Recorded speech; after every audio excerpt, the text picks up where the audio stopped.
আরে আমার মালদার বন্ধু আছে না স্বপন, বই মেলার জন্য আসছে আমাদের জেলায়, ওর জন্য ওকে ওয়েলকাম করার জন্য দাঁড়িয়ে আছে।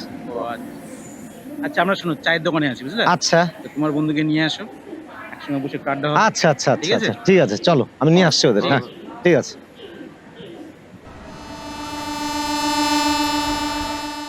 আসো আসো, কেমন আছো বলো? হ্যাঁ আমি তো খুব ভালো আছি। Welcome welcome. Thank you thank you. তুমি অন্য জেলা থেকে আমাদের জেলায় শুধুমাত্র বই মেলার জন্য চলে এসেছো? বই কেনার জন্য? একদম ঠিক বলেছো, বই না আমাদের প্রকৃত বন্ধু। বইকে ছাড়া আমরা কিছু ভাবতে পারি না। সত্যি বন্ধু, ভাবলে অবাক লাগে যে বর্তমান প্রজন্ম বই কি জিনিস, বই মেলা কি জিনিস ভুলেই গেছে। সবাই সোশ্যাল মিডিয়ায় ব্যস্ত। আমি অবাক হয়ে যাই গ্রন্থ বিমুখ সমাজের দিকে তাকিয়ে। জানিস, একমাত্র উপায় হচ্ছে আমার মনে হয় বই পড়া। বই না পড়লে এই সমাজকে কোনোভাবেই মুক্তি দেওয়া সম্ভব নয়, কোনোভাবেই সম্ভব। একদম ঠিক বলেছো। এই সোশ্যাল মিডিয়ার ফাঁদে পড়ে বর্তমান প্রজন্ম একটা অস্থির পরিস্থিতিতে দাঁড়িয়ে গিয়েছে। আমরা যদি তাদেরকে বইয়ের নেশাটাকে ধরাতে না পারি, তাহলে হয়তো আমরা তাদেরকে মূল স্রোতে আর ফিরিয়ে আনতে পারবো না। অক্সফোর্ড ইউনিভার্সিটি এই বছরে সেরা শব্দ চয়ন কি করেছে জানো? কি? ব্রেন রট। আচ্ছা, অর্থাৎ কথাটার মানে হলো মস্তিষ্কের পচন। মস্তিষ্কের পচন? পচন, হ্যাঁ। অর্থাৎ এই যে যুব সমাজ সারাদিন বিভিন্ন রকম সোশ্যাল মিডিয়ায় ডুবে থাকছে, এর ফলে তারা গঠনমূলক আর চিন্তা ভাবনা করতে পারছে না। আমরা কিভাবে মানুষ হয়েছি? রবীন্দ্রনাথ, বঙ্কিমচন্দ্র, শরৎচন্দ্র এইসব উপন্যাস পড়ে আমাদের কাছে একটা আদর্শবাদী চরিত্র ছিল। আমরা তাদের দেখে, বিবেকানন্দ, এপিজে আব্দুল কালামের জীবনী, আমরা তাদের দেখে তাদের আদর্শে আদর্শায়িত নিজেকে তৈরি করেছি। একদম ঠিক বলেছো। আচ্ছা চলো।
হ্যালো, হ্যাঁ হ্যাঁ আমি বেরিয়ে পড়েছি, এই তো রাস্তায়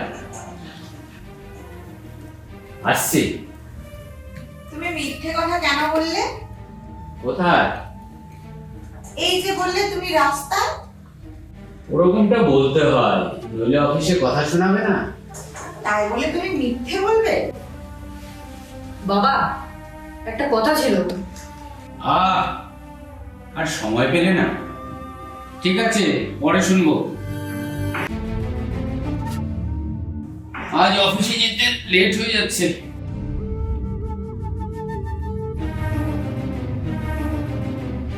উফ, সকাল থেকে সব কাজ এক হাতে করা, আর পারি না। ইস, কত লেট হয়ে গেল। আজকে পৌঁছতে পারবো না ঠিক সময় মতন অফিসে, দেরি হয়ে যাবে।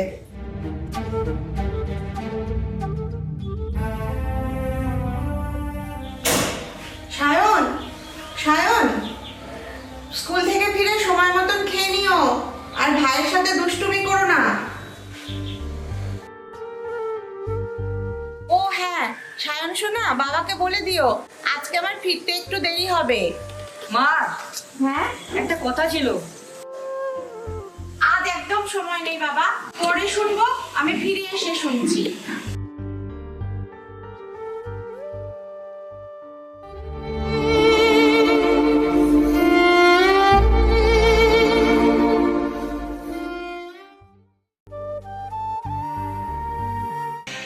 নমস্কার, আপনারা দেখছেন নিউজ লাইন 24 ঘন্টা। দক্ষিণ বাবা, এই ভূগোল পড়াটা বুঝিয়ে দেবে? এই বুঝিয়ে দাও না এই পয়েন্টটা। সায়ন সবাই অফিস থেকে ফিরে সদ্য টিভিটা চেয়েছে। পত্রপত্রিকার সম্পাদক তুমি এখন বড় হয়েছে সায়ন, তোমার নিজের পড়া তোমাকে নিজেকেই বুঝে নিতে হবে। আধিকারিকরা আগামী 6ই জানুয়ারি আমরা কি আর পারবো? বুনিয়াদপুর ফুটবল মাঠ ময়দানে। আরে আর বলো না, সঞ্চিতা ফেসবুকে কি এক পোস্ট দিয়েছে, সেটা নিয়েই হুলুস্থুল কাণ্ড। আরে কি যেন বলে না, রিলস না শর্ট? আমিও ভাবছি কাল একটা করব, একটু শিখিয়ে দিও তো। উফ, জমে যাবে একেবারে।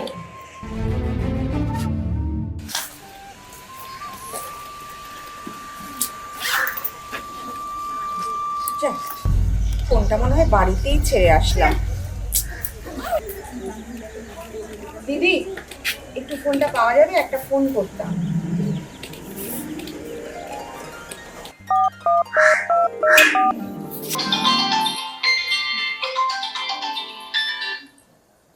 হ্যালো।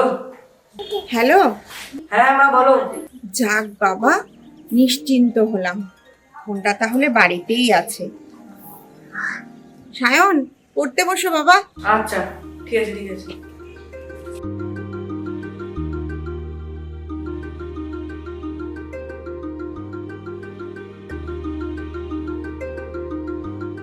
ভাই, ওই ভাই, চল রিলস বানাই।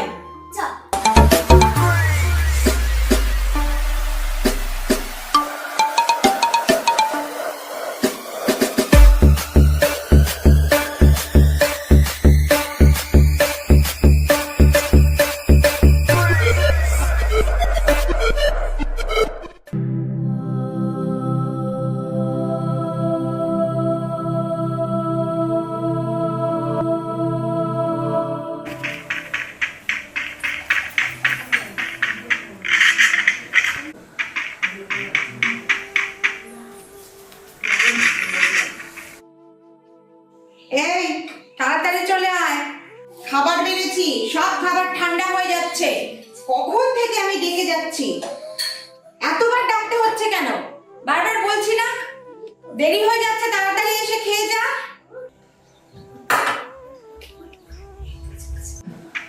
এই যে, কি কথা কানে যাচ্ছে না? কখন থেকে বলছি, খেতে দিয়েছি, খাবার ঠান্ডা হচ্ছে। দাঁড়াও না, যাচ্ছি তো। দাঁড়াও না মানে? ফোন দেখলেই হবে নাকি সারাদিন? কখন থেকে আমি খেতে যাচ্ছি, একজনও কথা শুনছে না।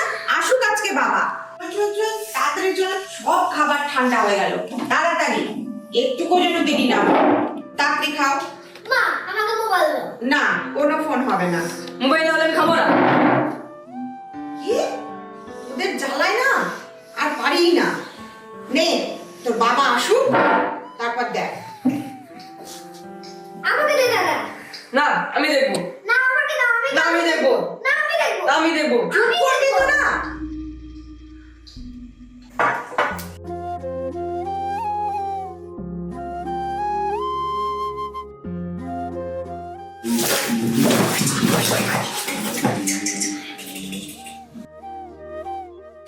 সায়ন, অয়ন, কি করছো? পড়ছি না। হোমওয়ার্ক করেছো? দেখি, পড়াগুলো করো, স্কুলের পড়াগুলো। সায়ন, স্কুলের পড়াগুলো করো, হোমওয়ার্কগুলো করো। আমি রান্নাঘরে আছি, জোরে জোরে পড়ো, আমি যেন শুনতে পাই, আচ্ছা আমার কানে যেন আসে। জোরে জোরে পড়ো। আচ্ছা।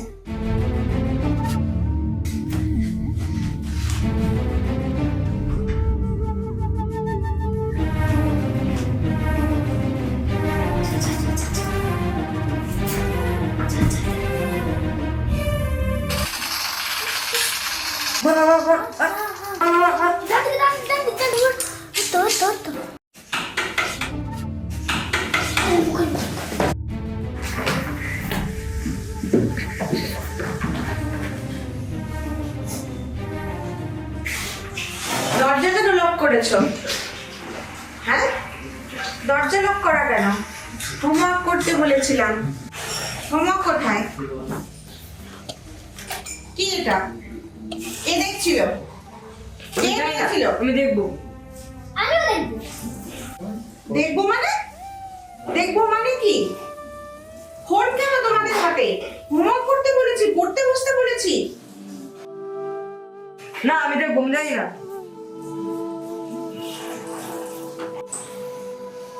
এদেরকে নিয়ে আমি এখন কি করব? বাবা আসুক।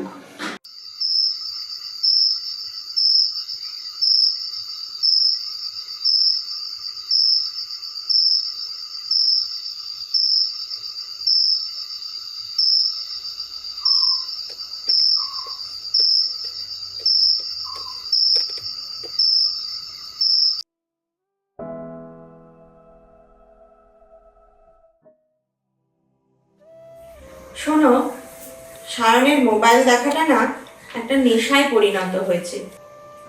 হ্যাঁ, আসলে মোবাইলের নেশা সর্বনাশ। কি করা যায় বলো তো? এর ফলে তো ওর নানা শারীরিক মানসিক সমস্যা দেখা দিতে পারে। ভাবছি একজন ডাক্তার দেখাবো, বা ওকে একটু কাউন্সিলিং করানো দরকার। দেখো তো কে এলো।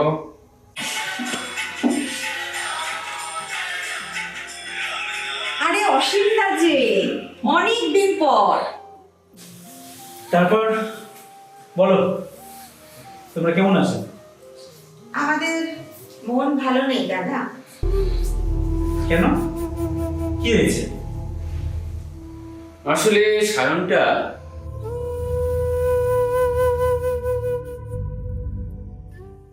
মোবাইলের মধ্যে একদম ডুবে গিয়েছে।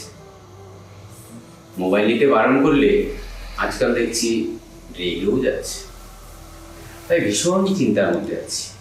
ভাবছি ওকে একটা ডাক্তার দেখাবো, অথবা ডাক্তারবাবুর পরামর্শ নেব।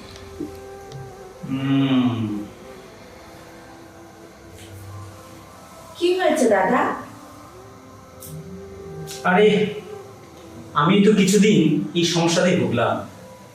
আমার ছেলে অনেক সবসময় মোবাইল নিয়ে ব্যস্ত থাকতো। তাই নাকি? তারপর? বোধোদয়। বোধোদয়? হ্যাঁ গো, আপনি আছেনই ধর্ম, অপরে শেখাও। আরে আমি তো নিজেই আগে মোবাইলে ব্যস্ত থাকতাম আর ওকে জ্ঞান দিতাম। তো একদিন আমার স্কুলের এক কলিগের সঙ্গে আমি আলোচনা করলাম।